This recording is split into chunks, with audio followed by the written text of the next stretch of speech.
the plane is that please don't drop the Kaveera, leave the Kaveera. The same with the Tigani. But here in Uganda, the other was meeting with Dr. Kankwasa, the ED and they have a campaign on to vote Kaveera. And I was challenging him. I said, how come these have just remained just slogans, but they are not being implemented? And indeed, as you ably said, we have passed a regulation banning the use of Kaveera in Uganda. But I can tell you that even at my level, outspoken as I am, I go to a shop and see someone is packing for me the Kaveera. And you have no option. No, sometimes I even take them off to the size. But you see a shopkeeper, for him or her, they are only making money. So it has to go back to our regulatory framework, our enforcement. But wait, what did Mr. Kankwasa tell you when you asked him? When I asked him, he said that his one of his dreams is to see that before he leaves the office of the ED of NEMA, is to see that in Uganda we no longer have a Kaveera.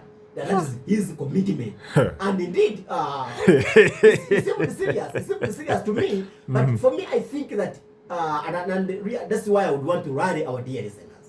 It goes back to, for example, like what media houses like you, Magic 100, what you are doing to try and create a platform for us to speak about these issues. But also we as ordinary people being responsible enough to say that, you know, this one we shall not. Because at the end of the day, the contestation within the Kaveera discussion and the entire plastic pollution ecosystem is the remember there's a time when there was a lot of noise from us civil society actors and advocates, activists and advocates.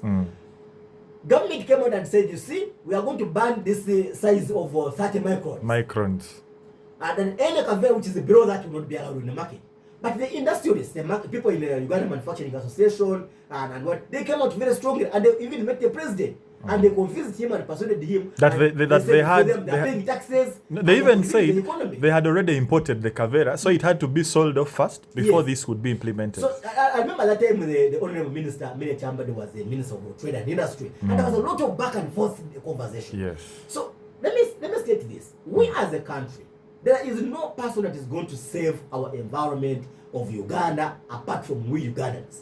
If an investor comes in Uganda and he really finds that there is there is a lacuna, there is no seriousness, especially on some of these things of plastics and polythene. For them, they will set up the industry and make their money. Kaveera has a lot of money to it. Yes. I was doing a case study and I realized aka green. KBB. Yes. Oh my. If you look, the pack is about 2,000, but I think someone can get it at wholesale or whole buy, because I don't like the grammar of wholesale, yet I'm the one buying. The other one sells to me. Whole buying at about 1,500. Then if this person is selling off at 2,000, by the time it is done, or 2,200, that is super profits within just a short while, because at least a pack of I don't know how many they are there, much as I said, I did a case study, can get done in less than 10-15 minutes.